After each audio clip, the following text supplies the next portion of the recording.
Tossing Grenades at Windmills podcast. Hi, I'm Robot 1.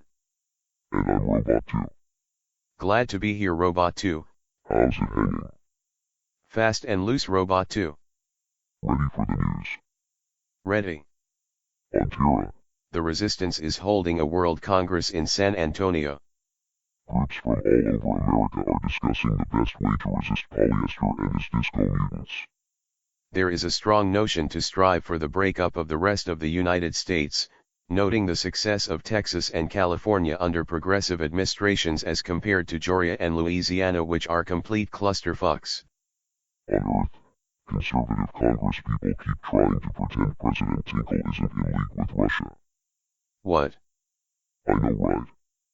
But it gets better. Every time the press exposes a story about Russia, Tinkle starts to say the press are liars. that's like kindergarten logic. Surely Earth can't be that stupid. They elected him, didn't they? Jesus. Hasn't weighed in yet. Ha ha ha ha. Good one. On Terra, The disco zombies have now occupied Philadelphia, turning the Liberty Bell into a shiny chrome and steel disco ball which they are partying to 24/7. the Smithsonian is greatly saddened. On Earth, resistance is sort of mounting without a coherent strategy except resist. Recent Democratic Party officials elected a chair and a deputy chair to form a committee to consider what they might do about how to form a committee to make an outline about eventually resisting. It's not that hard, guys. You punish them. They're already out to punish you. I know, right? On Terra, EP Blingermeer is attempting to kickstart the space and self-driving car tech from Earth. This stuff is amazing. We have some super science but nothing like this. We're years behind. And they're morons. We should be ashamed of ourselves.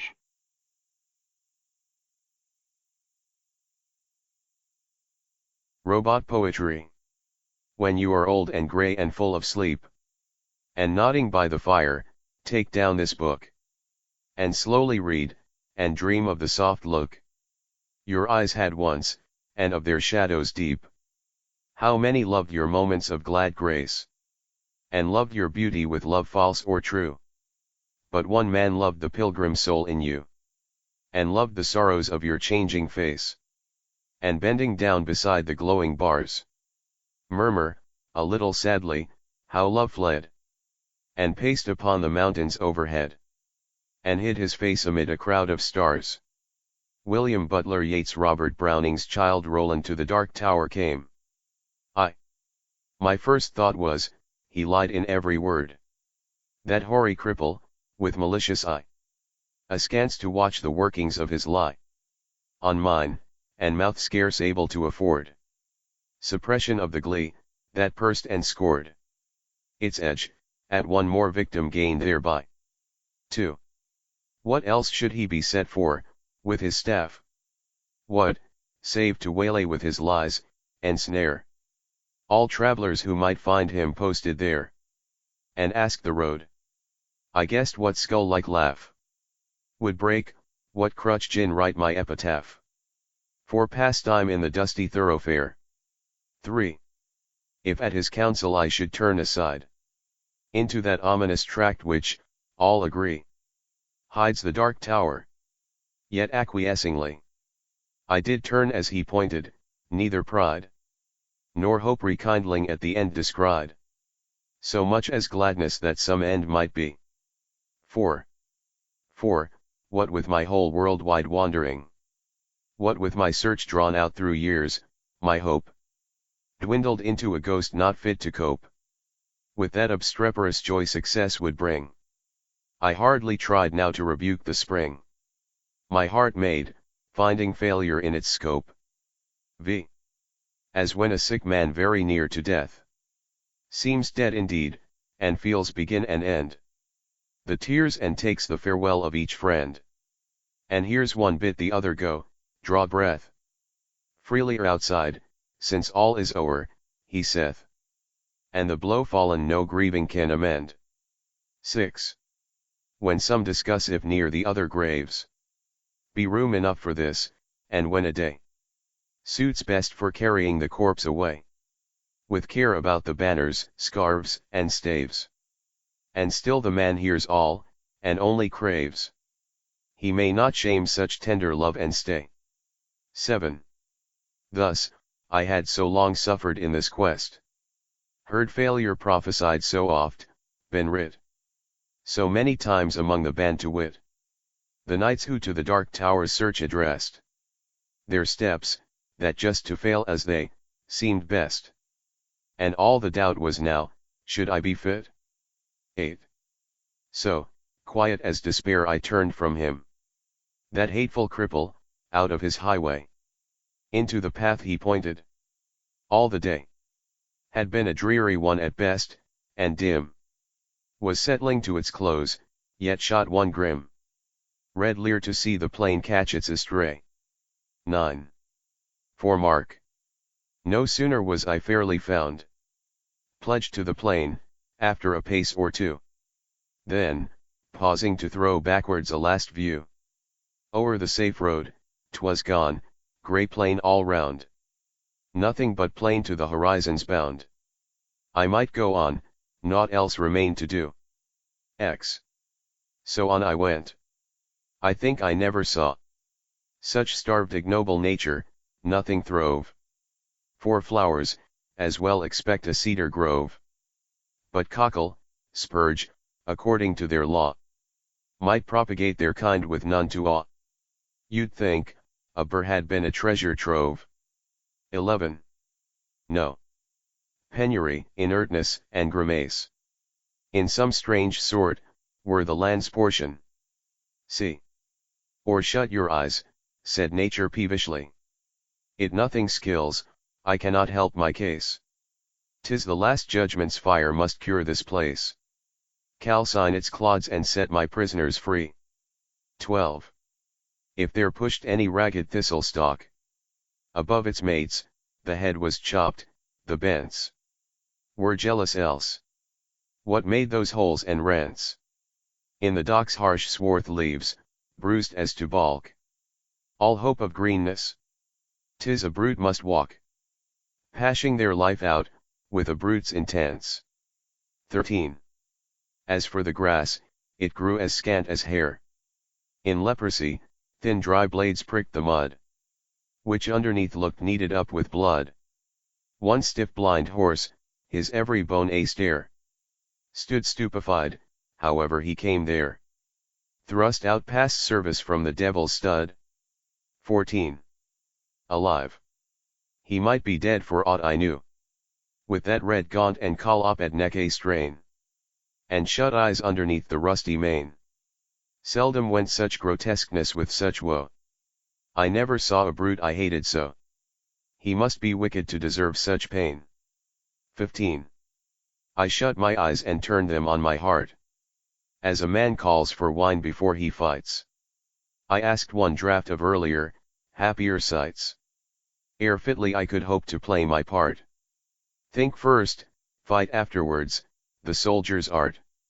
One taste of the old time sets all to rights. 16. Not it? I fancied Cuthbert's reddening face, beneath its garniture of curly gold. Dear fellow, till I almost felt him fold an arm to mine to fix me to the place. The way he used. Alas, one night's disgrace. Out went my heart's new fire and left it cold. 17. Giles then, the soul of honor, there he stands. Frank as 10 years ago when knighted first. What honest man should dare, he said, he durst. Good, but the scene shifts, faugh. What hangman hands? Pinned to his breast a parchment? His own bands. Read it?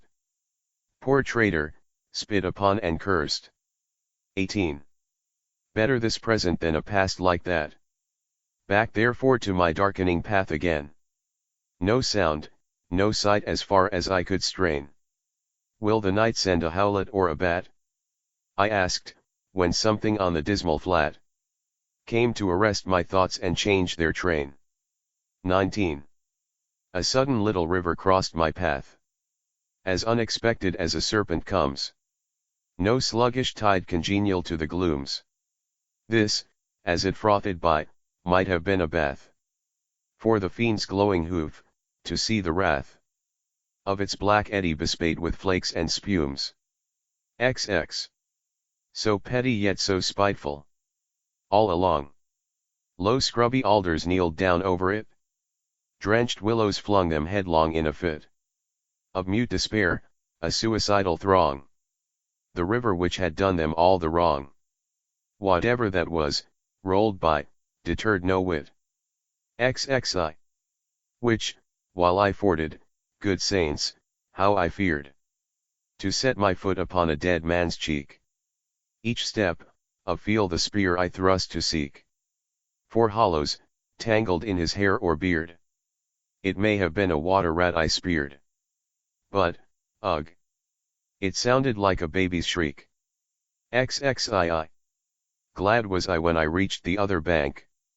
Now for a better country. Vain presage. Who were the strugglers, what war did they wage? Whose savage trample thus could pad the dank soil to a plash?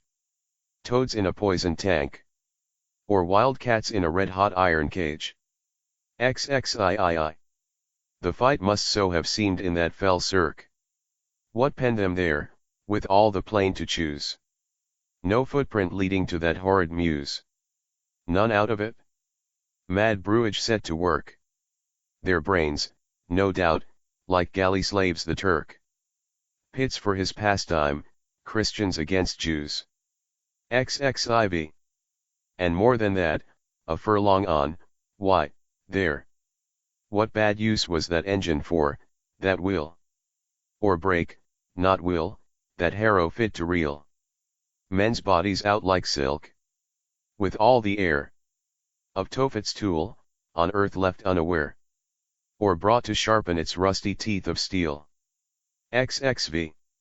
Then came a bit of stubbed ground, once a wood. Next a marsh it would seem, and now mere earth. Desperate and done with, so a fool finds mirth.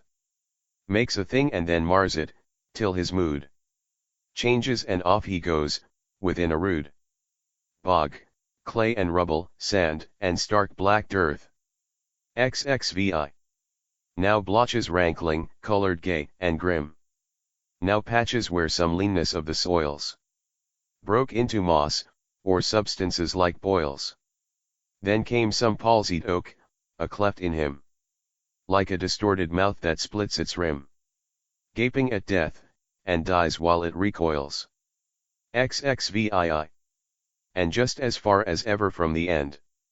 Not in the distance but the evening, not to point my footstep further.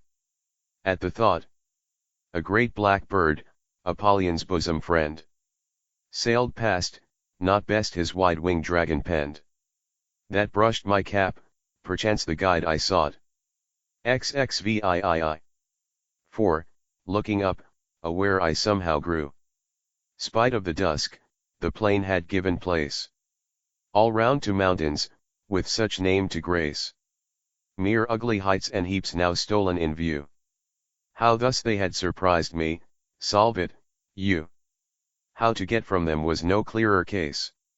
XXIX. Yet half I seemed to recognize some trick of mischief happened to me, God knows when. In a bad dream perhaps. Here ended, then, progress this way. When, in the very nick of giving up, one time more, came a click. As when a trap shuts, you're inside the den. XXX. Burningly it came on me all at once. This was the place. Those two hills on the right, crouched like two bulls locked horn in fight. While to the left a tall scalped mountain, dunce, dotard, a dozing at the very nonce. After a life spent training for the sight. XXXI. What in the midst lay but the tower itself? The round squat turret, blind as the fool's heart. Built of brown stone, without a counterpart in the whole world. The tempest's mocking elf points to the shipman thus the unseen shelf. He strikes on, only when the timbers start. XXXII. Not see? Because of night perhaps? Why day? Came back again for that. Before it left. The dying sunset kindled through a cleft. The hills, like giants at a hunting, lay. Chin upon hand, to see the game at bay. Now stab and end the creature, to the heft. XXXII. Not here? When noise was everywhere. It told. Increasing like a bell. Names in my ears. Of all the lost adventurers, my peers. How such a one was strong, and such was bold. And such was fortunate, yet each of old. Lost, lost. One moment knelled the woe of years. XXXIV. There they stood, ranged along the hillsides, met. To view the last of me, a living frame.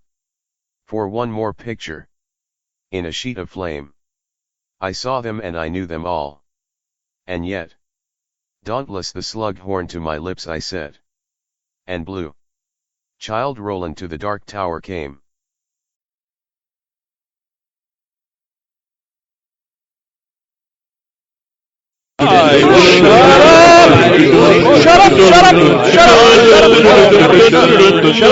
Shut up! Copyright Red Anvil Amalgamated 2017, but we know it really belongs to EP Blingermeer. And why are you still listening to this? What's wrong with you? To fight the forces of evil!